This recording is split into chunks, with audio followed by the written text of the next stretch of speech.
¿Mi etiqueta? ¿Eh? Esa es mi etiqueta. No sé, yo la otra vez estaba en clase y te pusiste a hablar de, no sé, ¿Burkina Faso? de Burkina Faso y dije, ¿de dónde saca tanta El loco data? sabe, ¿eh? ¿Qué está pasando? Contame, pues yo posta no tengo idea. Yo internacionales... Y pasan muchas cosas. Tengo tres. Ustedes me dirán por dónde arrancar. Son tres breves, tenemos el Vaticano, tenemos Senegal y tenemos Bolivia. Primero Dios, después todo lo demás. Arrancamos con el Primero Vaticano. la patria, después el movimiento, ¿cómo es? Y luego los hombres. Sí. Dale. Ok. Vamos con el Vaticano porque el Papa León XIV la semana pasada lanzó su encíclica en la que básicamente es como el momento de la historia de la humanidad en el que estamos, modo Terminator, luchando contra la máquina y contra la IA. Lo que hizo el Papa es un llamamiento a decir, no nos deshumanicemos, compañeros.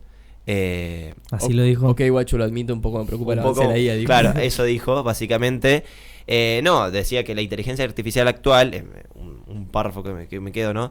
Exige ser revisada y desarmada. Es decir, debe ser liberada de las lógicas que la convierten en un instrumento de dominación, exclusión y muerte. No viendo no solo el uso que tenemos nosotros como simples estudiantes de ChatGPT, sino de, por ejemplo, lógicas como la de Palantir, sistemas de seguridad que están implementados en Estados Unidos, Israel y bueno, vamos a empezar a usar acá en Argentina, o casualidad, ¿no? De reconocimiento facial en manifestaciones, etcétera, que es peligrosísimo, ¿no? Como uso de dominación tecnológico sobre el ser humano, sobre la sociedad.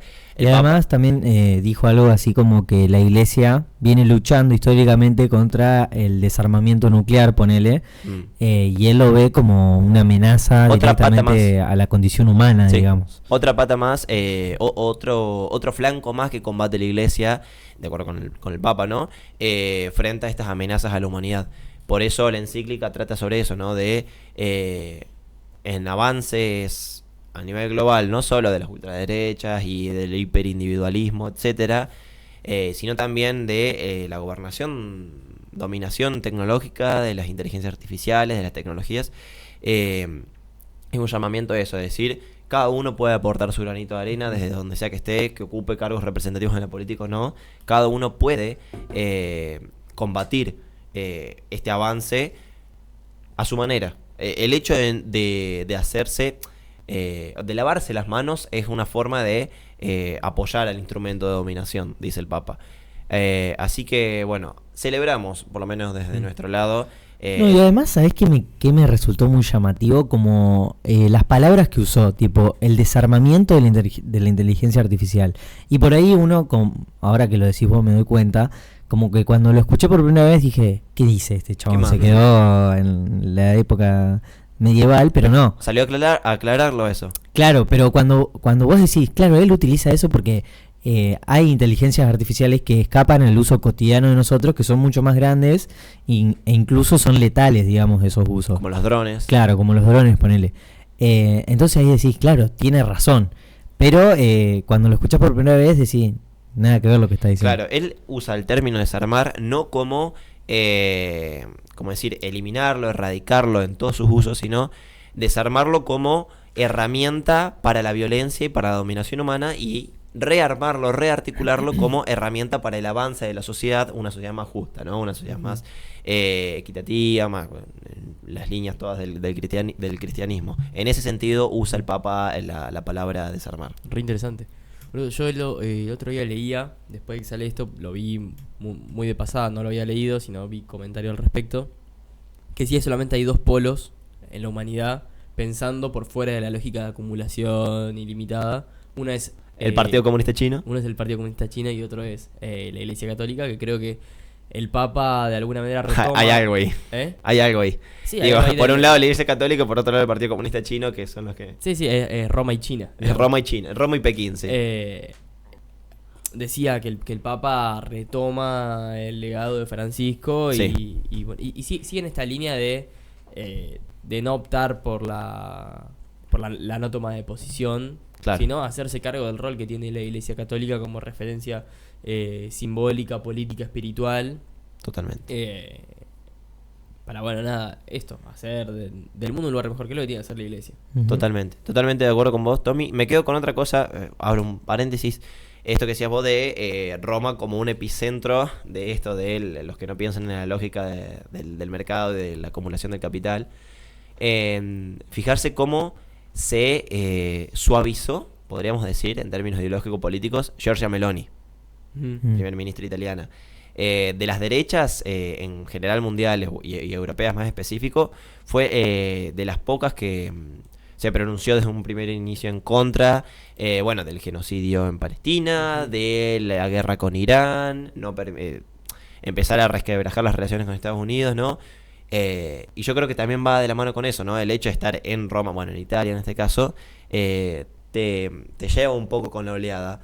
Y más con, los últimos dos papas que tuvimos, Francisco y ahora León, que vale destacar, Papa Francisco, rosquero, viejo, del carajo, viejo. cómo los posicionó sabiendo, jesuitas, franciscanos, etcétera, sabiendo que ya estaba en sus últimos años, su último tiempo al mandato del Papa, cómo supo acomodar las piezas para que quien lo siguiera garantiza la continuidad del proyecto. Garantice la continuidad del proyecto, exactamente. Porque como buen peronista sabe que la organización vence al tiempo. Claro, tal cual. Totalmente. Pero eso por mencionar acontecimientos del Vaticano y que están teniendo bastante repercusión en todo el mundo, realmente, en todo el mundo. Pero como les decía, no tenía solo el Vaticano, sino también tengo dos perlitas más, una en África, otra en nuestro país vecino en Bolivia, no sé por cuál les interesa seguir. Para mí, vamos por Bolivia. Vamos por Bolivia, dale. En Bolivia, hace 6 meses, si no me equivoco, ganó las elecciones Rodrigo Paz. Con más del 50% de los votos fue elegido en el balotaje, si no me equivoco. Fue una elección en la que básicamente los candidatos se dirimieron quién era más de derecha que el otro. Luego de, creo que más de 15 años de movimiento al socialismo bajo el mandato de Evo Morales en el país vecino. Amamos. No amamos tanto, sobre todo el pueblo boliviano. No. Lo que ha pasado en estos últimos meses, yo creo que Rodrigo Paz, un poco envalentonado con Milei en Argentina, la asunción de Kast en Chile, el ascenso de la imagen positiva de Bolsonaro en Brasil, etcétera, pensó que era un buen escenario para profundizar muy rápidamente en medidas típicas neoliberales en un país que, como decía recién, es bien acostumbrado a casi 2 décadas de un partido de izquierda, un partido popular latinoamericano, como fue durante mucho tiempo con Evo Morales. Un país como Bolivia que, si bien tiene una muy baja tasa de desocupación, es de los países con mayor ocupación en el mundo, pero que tiene al mismo tiempo un gran porcentaje de empleo negro, empleo no registrado. Tiene esa particularidad Bolivia, ¿no? Es decir, hay poco desempleo, pero casi todo el empleo que hay es generalmente en negro, básicamente. Entonces es un país donde, por ejemplo, el tema del combustible, que es central en este contexto, hay mucha nafta adulterada, ¿sí? Básicamente con otros líquidos. Y eso es como para darte un ejemplo, ¿no? El combustible como central en una sociedad, como para darte un ejemplo del contexto en el que se está viviendo hace ya bastante tiempo, un país donde las reservas de gas tan prolíferas que eran, exportándolo a Brasil, Argentina, se han quedado sin, básicamente, porque no hubo reinversión para ese sector. Un país que, está sufriendo coyunturalmente y también, ya sea desde afuera o desde adentro, bastantes golpes que han perjudicado sobre todo a su población, esta población que, como yo decía, con un mercado bastante, ese mercado por afuera que suele tener. Y este presidente, Rodrigo Paz, toma estas medidas que perjudicaron sobre todo al tipo de cambio de la moneda boliviana, han perjudicado también a esta tasa de ocupación, a pesar de que la mayoría esté en modo informal. La respuesta que hubo de parte de diversas organizaciones políticas y sociales de Bolivia fue mucho más fuerte y fue distinta para poner en comparación con el caso argentino, ¿no? Vemos como sobre todo la CGT, el principal referente de las organizaciones sindicales, laborales en Argentina, está optando por una pata más judicial, ¿no? En contra del gobierno de Javier Milei. Uno puede estar a favor o en contra de esa toma de posición, etcétera. Lo que sí es una realidad es que siempre toma un poquito más de tiempo y la respuesta es por ahí más paulatina, ¿no? El ataque y contraataque mutuo. No eligió la calle, la CGT como el terreno de disputa con el gobierno. La diferencia con Bolivia es esa. en Bolivia las organizaciones políticas y sociales, como bien decía, son mucho más combativas y están más acostumbradas a eso en el último tiempo. A esto, el corte de calles. Ha habido cortes y desabastecimiento en puntos neurálgicos de todo el país, no solo en las capitales, ¿no? En La Paz y en Sucre, en Santa Cruz de la Sierra también hubo, en Potosí, bueno, en muchos lugares neurálgicos, como decía, y que incluso el desabastecimiento está provocando que países vecinos, como incluso el nuestro, estén llevando combustible, por ejemplo, para mantener la cuestión y que no explote. Yo creo que, si bien Evo Morales juega su papel, su rol, como en este caso prófugo de la justicia por una denuncia de acoso a una menor, está prófugo en este momento, sí, es así. Tampoco, no creo que sea una buena lectura interpretarlo como él jugando su papel, como manejar los actores de las organizaciones a su gusto. No, me parece que no es así. Sí creo que es una respuesta natural de las propias organizaciones.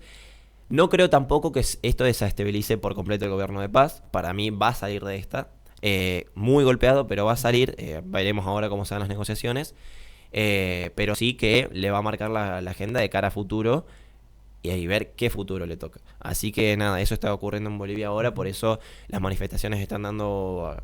no llega a la decena, creo que se cuentan con los dedos de una mano, pero ya ha habido fallecidos en los enfrentamientos entre la policía, sobre todo porque Paz todavía no mandó a las milicias a la calle. Por ahora es fuerza policial. Hay que ver cómo avanza esto, sobre todo, como decía, en las negociaciones. No, y además un país que viene ya con los últimos 5 o 6 años alborotado. No recuerdo cuándo fue el intento de golpe de Estado. ¿Fue el 2018 eso? ¿2019? 2000... Fue más reciente. No fue cuando gobernaba Macri, acá en Argentina. Claro. 2019. Pero tuvo otro también Estaba en el gobierno. cuando gobernaba el último presidente. Sí, antes de Paz. Sí, no recuerdo el nombre ahora, pero sí. Sí, hubo otro golpe, pero fue un intento ese. Claro. No fue... Claro, no fue que incluso efectivo. decían... Ahí se dio como esa división, me parece, interna de la izquierda en Bolivia, en donde Evo lo salió a correr al presidente Arce. A Luis Arce, diciéndole que se había autogolpeado, digamos, que había Claro. sido armado. Entonces por eso se da como esa división y terminan yendo separados en las últimas elecciones. Que el MAS saca 2 puntos, ¿no? Sí, una nada, cosa así. nada. Sí, Elecciones. totalmente. Por eso destruida. también resulta difícil creer esto que dice el Lauti de que Evo es el que está manejando Claro. esa Yo creo que tiene que ver. Yo no soy un gordo internacionales, ¿no? Pero particularmente el caso de Bolivia me resulta interesante. Es que es un país que desde la llegada del MAS al poder ha adoptado una tradición política mucho más territorial, de base, que la nuestra, ¿no? Que la nuestra se ordena más por la superestructura y por las dirigencias que una cuestión más asamblearia o de democracia radical, que en Bolivia sí se da por esto mismo de, bueno, la reforma constitucional que reconoce la plurinacionalidad. Claro, el Estado plural. Claro. Justamente ese es otro de los temas que tiene el gabinete de Rodrigo Paz, ¿no? Hizo un gabinete totalmente homogéneo en un país que no tiene una homogeneidad social. Claro. Y eso también está jugando en contra al interior también del gobierno. Ujú. Sí, que eso es algo que es interesantísimo de Bolivia para estudiar, es lo de la plurinacionalidad. Y de cómo los territorios tienen su autonomía Sí. política. Sí. Y bueno, y como todo eso también, bueno, te ordena el tablero, un panorama y con actores que bueno, que cobran mucho peso, cobran mucha relevancia las organizaciones sociales. Ujú. Sí, totalmente. Vamos con la última y cerramos con... ¿Qué era lo último? En Senegal. Ahí va. Que parece un país... Clasificó al mundial. También como suele ser... Los últimos 2 años viene clasificando, ¿no? Viene clasificando, la verdad que sí.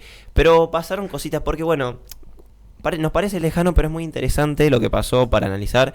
Porque ellos tienen presidente, pero también tienen primer ministro. Y lo que pasó durante el fin de semana fue que Diomaye Faye, en sus atribuciones como presidente de Senegal, destituyó a Ousmane Sonko del cargo de primer ministro del país, poniendo fin a una alianza entre ambos líderes. Información gracias a Geográfica e Historia. Recomiendo seguirlos en Instagram para los gordos internacional.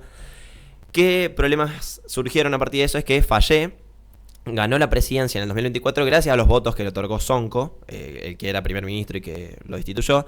Y bueno, ¿Quién tiene más poder ahí, el presidente o el primer ministro? Poder, técnicamente, el presidente, pero como políticamente llega gracias a los votos de Sonko, ahora lo que pasó fue que el PASTEF, el partido de Sonko, pasó de oficialismo a oposición, pero que justamente ellos controlan la legislatura. Y en un movimiento de enroque político, el presidente de la legislatura, aliado de Sonko, que fue destituido de su cargo de primer ministro, renuncia a su presidencia en la legislatura y la legislatura, que es todo el PASTEF del partido de Sonko, lo elige a Sonko como nuevo presidente de la legislatura. Es decir, el presidente que lo destituye a Sonko de primer ministro, ahora lo tiene a Sonko como presidente de la legislatura con toda la amplísima mayoría de la legislatura del lado del PASTEF.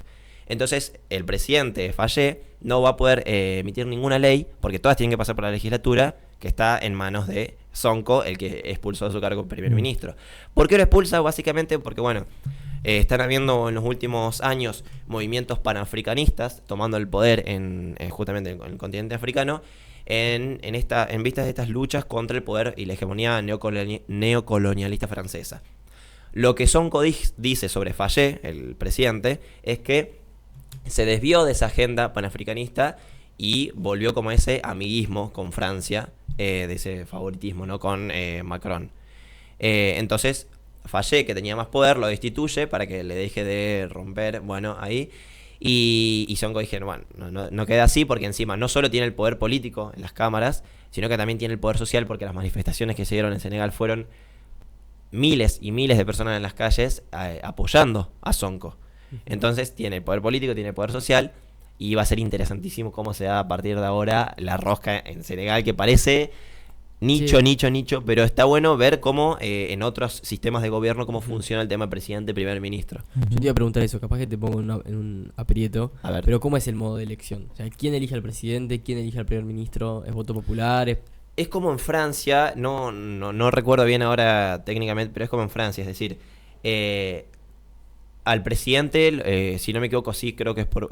no, miento, el primer ministro es por voto popular y el primer ministro junto con otro gabinete se elige al presidente. Ah, mira, yo me lo imaginaba al revés, que el presidente era por voto directo y el primer ministro lo ponía a la legislatura. Y ahora vos sabés que no sé. ¿Viste? Es que capaz debe ser así, un porque apuro. si no, ¿qué Pero- sentido tiene que el presidente eche al primer ministro?